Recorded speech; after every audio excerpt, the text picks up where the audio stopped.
എമ്പുരാൻ ഓവറാക്കി ചളമാക്കുന്ന അവസ്ഥയാണ് നമ്മളിവിടെ കണ്ടുകൊണ്ടിരിക്കുന്നത്. ഈ സംഖ്യകൾക്ക് മനസ്സിലാവുന്നില്ല ഇത് സംഖ്യകൾക്ക് ഗുണമാകുന്ന സാധനമാണെന്ന്. പക്ഷേ അവരത് വലിയ തോതിൽ അതിനെ നിരോധിക്കുകയും കട്ട് ചെയ്യണം എന്നൊക്കെ പറഞ്ഞ് മുന്നോട്ട് വരുമ്പോൾ അവർക്കുണ്ടായിരുന്ന ഒരു അപ്പർ ഹാൻഡ് ഉണ്ട്, അത് അവർ സ്വയം ഇല്ലാതാക്കിയാണ് ചെയ്യുന്നത്. അപ്പർ ഹാൻഡ് എന്തായിരുന്നു? ഇതുവരെ ഉണ്ടായിട്ടുള്ള പല മൂവീസ് വന്നപ്പോഴും അതിനകത്ത് കട്ട് ചെയ്യണം, മുറിക്കണം, അറ്റം വെട്ടണം എന്നൊക്കെ പറഞ്ഞ് നടന്നിരുന്ന ആളുകൾ ഇന്ന് മറ്റേ ടീമായിരുന്നു. ഇന്നിപ്പോൾ അവർ വന്ന് പറയുന്നത് സിനിമയായിട്ട് കാണുമെന്ന് BJP-കാരെ ഉപദേശിക്കുന്ന ഒരു അവസ്ഥയിലേക്ക് കൊണ്ടെത്തിക്കുകയാണ് ചെയ്തിരിക്കുന്നത്. ഇത് ഒരാവശ്യമില്ലാത്ത കാര്യമാണ്. എൻ്റെ മിത്രങ്ങളോട് പറഞ്ഞിട്ട് അവർ കേൾക്കുന്നില്ല, എന്ത് ചെയ്യാനാണ്, പോട്ടെ പരമാവധി പറഞ്ഞു നോക്കി. പക്ഷേ അതും മേലെ പോയിക്കൊണ്ട് ഇനി കൂടുതൽ കളിച്ചാൽ നമ്മൾ റോട്ടിൽ ഇറങ്ങും എന്ന് വരെ പറഞ്ഞു നോക്കുമ്പോൾ വളരെ തെറ്റായിട്ടുള്ള, അതായത് ഈ ഭൂരിപക്ഷ വർഗീയത മൂത്ത് കഴിഞ്ഞാൽ ഉണ്ടാകുന്നതിൻ്റെ ആ ലക്ഷണം അതും പോലും നമുക്കിവിടെ കാണാൻ കഴിയാണ്. അപ്പോൾ ഇത് ഈ സംഘപരിവാർ ആശയത്തോട് ചേർന്ന് നിൽക്കുന്ന ആളുകൾ മനസ്സിലാക്കാൻ വേണ്ടി പറയണം.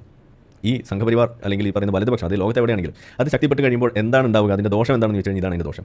അവിടെ പിന്നെ നിങ്ങൾ ഡിക്റ്റേറ്റ് ചെയ്യുന്ന അവസ്ഥയിലേക്ക് വരും. അവിടെ അതും ഒരു ഫാഷിസം ആയിട്ട് തന്നെയാണ് അത് മാറുക എന്നുള്ളതാണ് നമുക്ക് കാണാൻ കഴിയും. നിങ്ങളും കത്രിയായിട്ട് ഇറങ്ങുന്ന ആളുകളായിട്ട് മാറും. പ്രത്യേകിച്ച് നിങ്ങൾക്കത് വളരെ എളുപ്പമായിരിക്കും എന്നുള്ളതാണ് വരുന്നത്. അപ്പോൾ സംഭവിക്കുക, വലതുപക്ഷത്തെ വളർത്തുന്ന ആളുകൾ സൂക്ഷിക്കണം. അതായത് നിങ്ങളാണ് അവരെ വളർത്തുന്നതിന് വഴി വെക്കുന്നത് എന്നുള്ളത്. വളർന്നു കഴിഞ്ഞാൽ ഏറ്റവും കൂടുതൽ പണി കിട്ടാൻ പോകുന്നതായിരിക്കാണ് അത്.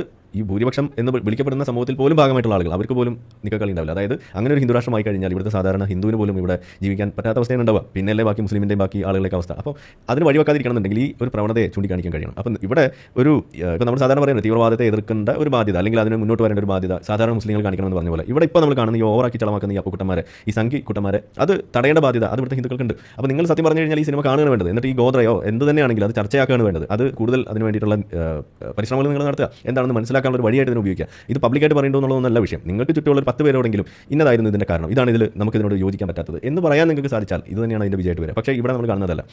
അതായത് ഒരു അവസരം വന്ന് കിട്ടിയിരിക്കുകയാണ് ഗോത്ര കലാപത്തെക്കുറിച്ച് പറയാൻ, അല്ലെങ്കിൽ ആ തീവെപ്പിനെ കുറിച്ച് പറയാൻ. അതും കൂടി ഇല്ലാതെയാക്കുന്നു എന്നും കൂടിയാണ് നമുക്കിവിടെ കാണാൻ കഴിയുന്നത് കത്തി വെപ്പിലൂടെ. ഇവിടെ ഇപ്പോൾ ഞാൻ ആത്മാർത്ഥമായിട്ട് ആഗ്രഹിക്കുന്ന ഒരു കാര്യമുണ്ട്. ഈ എമ്പുരാൻ എന്ന് പറയുന്ന സിനിമ അതേതായാലും കട്ട് ചെയ്യാനുള്ളത് കട്ട് ചെയ്ത് പോകും, അതിൽ ഇനിയിപ്പോൾ നമുക്കൊന്നും ചെയ്യാനില്ല. പക്ഷേ ഇത്തരം സിനിമകൾ ഇവിടെ ഉണ്ടാകണം. അത് ഏത് സിനിമയായാലും നമ്മൾ പറയുന്നത് തന്നെയാണ്. അത് കേരള സ്റ്റോറി വന്നപ്പോൾ നമ്മൾ തന്നെയാണ് പറഞ്ഞത്. അത് തന്നെയാണ് നമുക്കിവിടെ പറയാനുള്ളത്. സിനിമയായിട്ട് കാണുക. അതിനകത്ത് നിങ്ങൾ വിയോജിപ്പുകളായിട്ട് പറയും. അതിനകത്ത് നിങ്ങൾക്ക് ഉള്ള മറിച്ച് വെക്കാനുള്ള കാര്യങ്ങൾ അത് മറിച്ച് ചെയ്യുക. സിനിമ രണ്ടാമത് വേറൊരെണ്ണം പിടിച്ച് കാണിക്കാൻ കഴിയുന്ന ആളുകൾ അത് പിടിച്ച് കാണിച്ചു കൊടുക്കുക. ഇതാണ് ചെയ്യേണ്ടത്. ഇങ്ങനെ ആയിരുന്നു ഒരു കാലഘട്ടത്തിൽ ഇന്ത്യയിലൊക്കെ ഉണ്ടായിരുന്നത്. ഒരു പുസ്തകം നിങ്ങൾക്കെതിരെ വന്നാൽ നിങ്ങൾ അതിനെതിരെ മറ്റൊരു പുസ്തകം എഴുതുന്നു, ഒരു ലേഖനം വന്നാൽ നിങ്ങൾ മറിച്ചൊരു ലേഖനം എഴുതുന്നു. ഇങ്ങനെയായിരുന്നു ഒരു കാലഘട്ടത്തിൽ ഇവിടെ ഉണ്ടായിരുന്നു. പക്ഷേ ഇന്നത് മാറുകയാണ്. ഇന്നത് മാറിയിട്ട് ഒരു പുസ്തകം ഇറങ്ങിയാൽ അതിനകത്ത് ഇഷ്ടമില്ലാത്ത സംഗതികൾ അവിടെ വെട്ടി കളയുന്ന അവസ്ഥ, അല്ലെങ്കിൽ ആ എഴുതിയവനെ തലവെട്ടുന്ന അവസ്ഥ, അല്ലെങ്കിൽ അവനെ കണ്ണു കുത്തിപ്പിടിക്കുന്ന അവസ്ഥ. ഇത് ആര് ചെയ്താലും പ്രശ്നമാണ്. അത് കാക്കാമാർ മറ്റേ ജിഹാദികൾ ചെയ്യുമ്പോൾ മാത്രമല്ല, അത് സംഘപരിവാർ ചെയ്യുമ്പോൾ പ്രശ്നമാണെന്ന് പറയുന്നത് അതുകൊണ്ടാണ്. അപ്പോൾ ഇതൊരു തെറ്റായ പ്രവണതയായിട്ട് മാറിയിരിക്കുന്നു.